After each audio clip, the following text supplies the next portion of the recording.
гэдэг талаар маш сонирхолтой хэрэгтэй энэ одоо видеог хийж байна. За бид нар Secret болон буюу нууц гэдэг одоо киногоороо нууц гэдэг номоор одоо бид нар таталцлын хууль тэгээд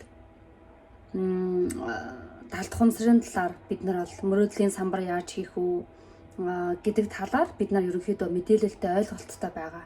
Мөн дээрэс нь одоо миний өмнөх видеонууд буюу далд хумсартаа яаж одоо програм суулгах уу, далд хумсраа яаж удирдах уу гэсэн видеонууд бол байгаа. Мөн манай Faiza Academy-с далд хумсрын онлайн болон танхимын сургалтуудыг бол одоо зохион байгуулдаг байгаа.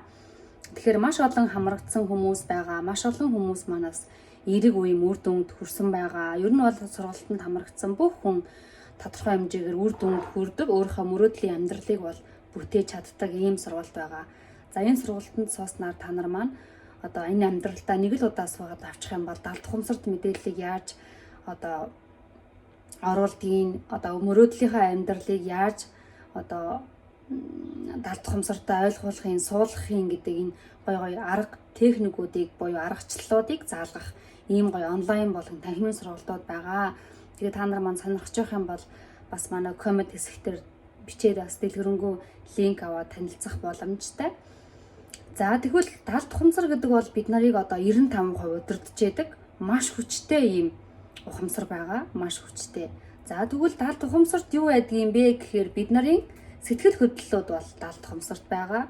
Мэдрэмжүүд далд хумсарт байгаа. Мөн дадал зуршлууд, эерэг болон сөрөг дадал зуршлууд, тэгээд мэдрэмжүүд, байнгын санах ой, донтолт, зэрэг зан арын шин зэрэг зүйлүүд маань маш чухал энэ зүйлүүд маань бүгдээрээ далд ухамсарт байгаа. Тэгвэл бид нарын ил ухамсар дээр бид нарын бодол байгаа. Бид нар одоо өдөрт хүн маань 60,000-аас 80,000 бодол боддог. Тэгвэл тэр бодлууд маань бид нарын ил ухамсар дээр буюу 5% түвшинд л байдаг байна. Тэгэхээр бид нар альва бодлыг 5%-ийнхаа түвшинд л бодоод байдаг гэсэн үг. Жишээлх юм бол та англи хэл сурах гэсэн бодол орж ирээд тийм шийдвэрийг гаргалаа гэж бодъё, тийм ээ.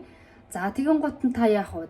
За шийдвэр гаргана. Маргаашнаас эхлээд би өглөө 7 цагт босоод одоо 10 шиг англи үг цээжлэн, эсвэл 20 шиг англи үг цээжлэн, 4-20 минут автан ч гэдэм юм. Иймэрхүү шийдвэрүүдийг өөртөө гаргадаг.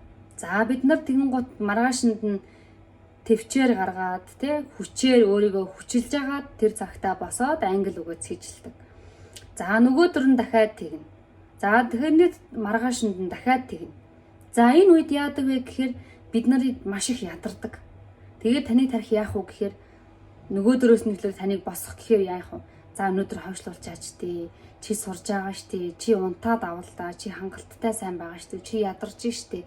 Заавал ингэж өөрийгөө зовох хэрэг байгаа мó гэх мэтчлэн таныг ятгах эхэлдэг. Энэ бол аль тэр зүйлийг та хүчээр хийгээд байгаа болохоор 1 удаа хүчээр хийн, 2 удаа хүчээр хийн, 3 удаа хүчээр хийн, тэгээд цааш нь хийх боломжгүй болж байгаа гэсэн.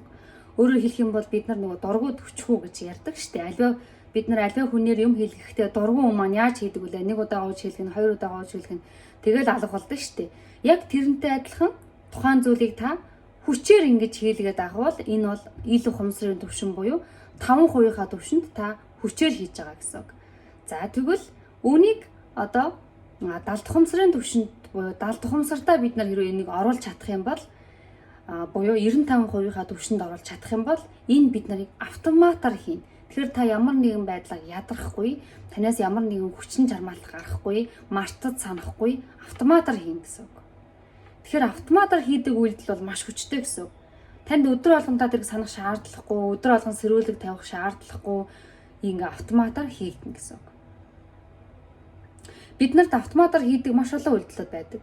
Жишээлбэл бид нар эхлээд жолооны курсд суугаад машин барьж сурахдаа эхэндээ бид нар чадахгүй нөгөө конусаа олохгүй хаа заав юу лээ конусаа гэж хамаг анхаарлаа хандуулаад хүү юм асууж исэн ч дуурах бараг сөхөөгүй л замаа хараад машин барьж идэг. Тэгээд явандаа 20 хоногийн дараа ч юм уу бид нар автоматар машин бариад сурсныхаа дараа утсаар ярангаал машин бариад явж идэг тийм үү? Та нар бүгдөө тэгдэг биз? Тэгвэл энэ болохоор Таны далд ухамсар тэр чадвар чи орцсон гэсэн үг. Тэр зуршил дадал чинь орцсон гэсэн үг. Тэгэхээр та түүнийг ямар ч төвөггүй хүн хийж чадж байгаа.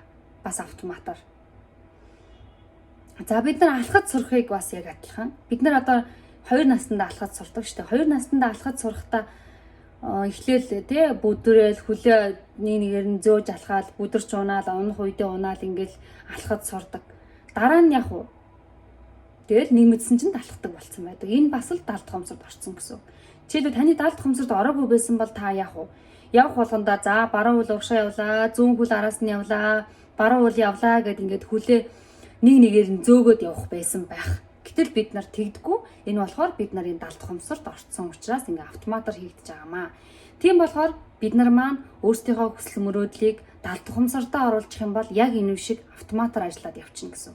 Далд ухамсар маш хүчтэй. Бид нарын бодож байгаагаас бүр хэдэн мянга дахин хүчтэй.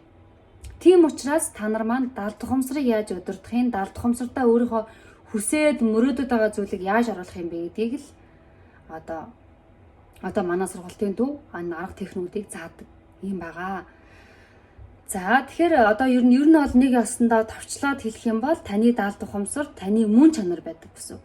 Таны хинбэ гэдэг чинь таны далд ухамсарт байдаг гэсэн. Өөрөөр хэлэх юм бол таны мэдрэмжүүд, таны сэтгэл хөдлөлүүд, баяр баясгал, уур, гоник, гутрал, сэтгэл зовнил гэх мэтчлэн таны сэтгэл хөдлөлүүд, мэдрэмжүүд, таны зан араншин, дадал зуршил, итгэл үнэмшил, эцэг эхээсээ болон ойр орчмоосоо олж авсан итгэл үнэмшил энэ бол маш чухал.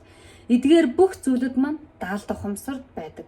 Тэгэхээр ерөөсөө л таны мөн чанар буюу таны хинбэ гэдэг чинь таны далд ухамсарт байдаг гэсэн үг. Ийм учраас бид нар бүх хүн далд ухамсарыг судлах хэрэгтэй, далд ухамсарт аливаа өөрийнхөө хэрэгтэй зүйлийг яаж оруулахыг мэдэх хэрэгтэй гэсэн үг. Жишээлх юм бол та мөнгөтэй баян болох хүсэл мөрөөдлөө далд ухамсартаа оруулах юм бол та баян болно. Яаж гэдэгт нь санаа зовох шаардлагагүй. Яаж гэдгийг таны далд ухамсар л мэднэ.